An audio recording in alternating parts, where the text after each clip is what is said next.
If you can believe it, these two instruments are exactly the same price in the US market, $9.99 as of the time of filming. And they're both from the same company, but they do very different things. So if you're in the market for a weighted 88-note digital piano, how do you know which one of these machines is right for you? Now on the top we've got the RD-08 and the bottom we've got the FP-60X, both from Roland. And if you want to check out either one of these instruments in great detail, we've done individual reviews here on the channel. We've got the links below. I suspect there's going to be quite a few piano players out there wondering whether RD or FP is the right lane for them. So first let's talk about how these two lines are different. The first, fairly obvious, is both the form factor as well as the overall aesthetic look. The RD line has always been focused on professional musicians who are moving these instruments around a lot. Portability has always been a major factor, and durability and usability in stage and performance environments. So it's always had a bit of a utilitarian, futuristic type look to it. And you can actually see some of the same design language even on today's RDs going back 2 decades. Whereas the FP line has always been marketed as a portable home digital piano. So it's a little more focused on delivering an aesthetic that would be appropriate for a home, nice clean lines, and very easy user interfaces. But besides the aesthetic, here are the other differences. The RD line, including the RD-08 here, is jam-packed full of several components that are just straight up missing from the FP. And that is an onboard effects engine, massive libraries of onboard sounds into the thousands, and the ability to create, manipulate, and save very intricate layers of those patches into single scenes. On the RD-08, you only have 3, same as the RD-88. As soon as you get up into the RD-2000 though, that becomes 16. And of course that kind of flows into the Phantom line as well, where you've got a full 16 zones in which you can assign patches, where you can create incredibly detailed palettes for you to play on, whether that be for your own enjoyment or most likely in some type of a semi-professional, creative, or fully professional space. There also tends to be far more control surfaces available on the RD line for you to manipulate all of those various components, and they're also designed to interface very well with computers. The other thing I would say about the RD line, and generally Roland stage pianos, is that there isn't a specific focus on the acoustic piano experience. The acoustic pianos they load on here are fantastic. Even with the RD-08, it's loaded up with the Supernatural piano engine as well as the Zencore. But piano isn't the be-all and end-all of what this instrument is trying to replicate. There's an equal amount of focus on the E-pianos, the pads, organ, synth leads, synth pads, and all of the other multitude of categories of patches and sounds that you can get on here. And if not to underscore that point, the RD line is not compatible with the Roland Piano app. So the entire point of these instruments is be able to work with and manipulate all of the settings directly on board, and possibly use this as a controlled surface for other devices. Moving down to the FP series, and specifically the FP-60X here, philosophically anyway, it's kind of the reverse of that, where piano is the main focus. And here's why this presents a better piano experience overall than the RD-08 does.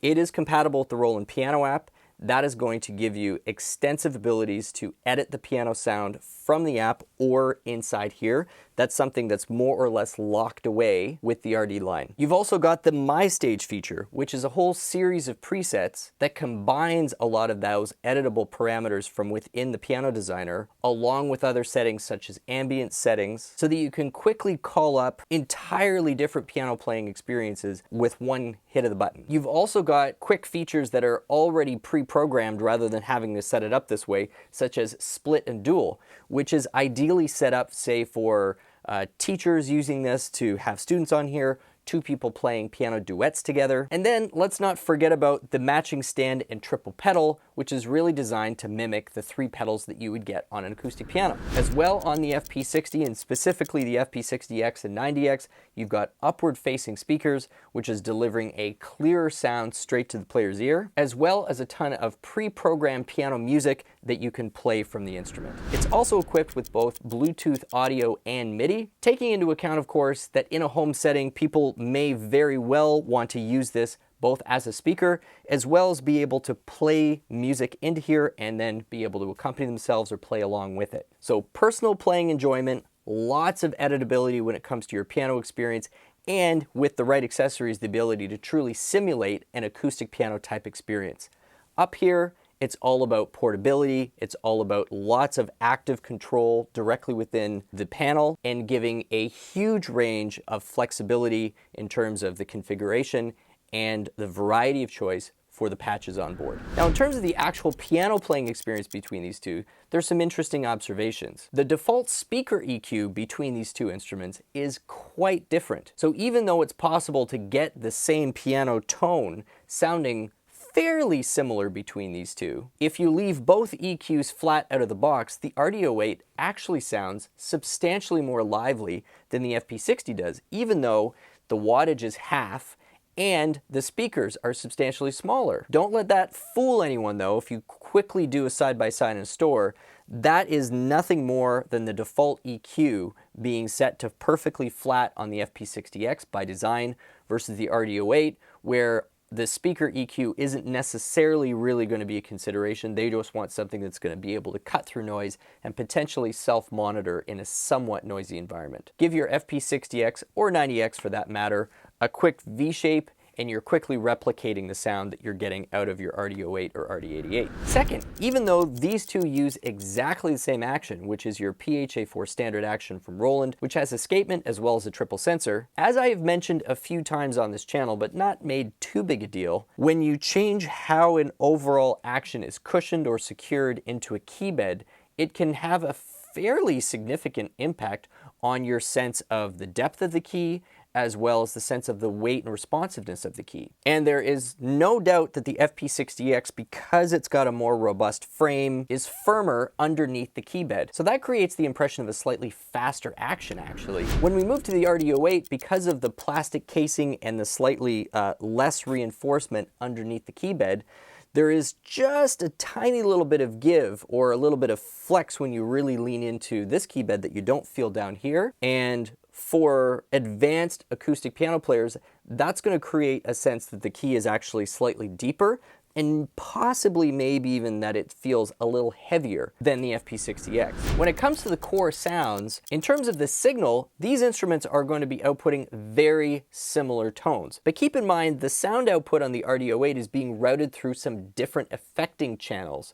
So all of the signal processing that comes after the Supernatural and Zencore engines is going to be different than the circuitry that we get on the FP-60X. So even though the core tone is the same, you may still get some variation in how the acoustic piano sounds, E-piano sounds, and then after we get into the Zencore category of tones, well, then things are going to diverge quite substantially. And that's where we get into pads and leads, organ tones, and all of the rest. So let's hear some of those examples. So here's Concert Grand on the RD-08, and then Concert Grand on the FP-60X.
Here's the second EP piano.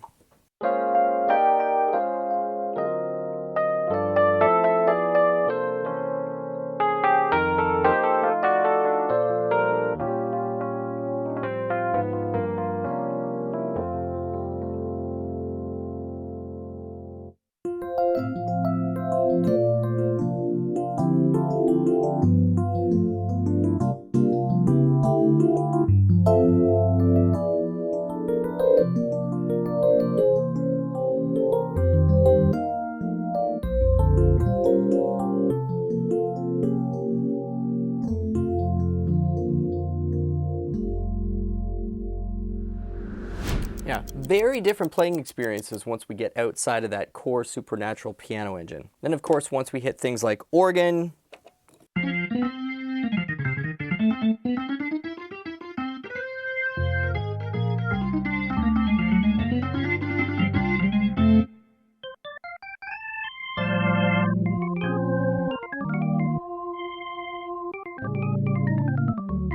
much more authentic organ drawbore sound coming out of the RD versus the FP. This is more of a sample manipulation, whereas this has definitely got some more stuff going on underneath the surface. So to sum up, if you are a piano player and you know that at-home piano playing for yourself is very much primarily what you're into, the FP line is what has been created for you. It's a great line. The actions are good, the onboard tones are nice and rich and complex, and for the most part, especially with the FP-60 and 90X series, the speakers are far from an afterthought. Now, if you're a piano player and you know that versatility and portability is absolutely where you want to be, chances are you're going to find yourself far more at home with the RD in terms of being able to create a multitude of different presets, much more selection in terms of the onboard sounds, onboard effects, and if that's the lane you feel like you should be in, well then you're into the whole RD-08 versus RD-88 versus RD-2000 versus Phantom 08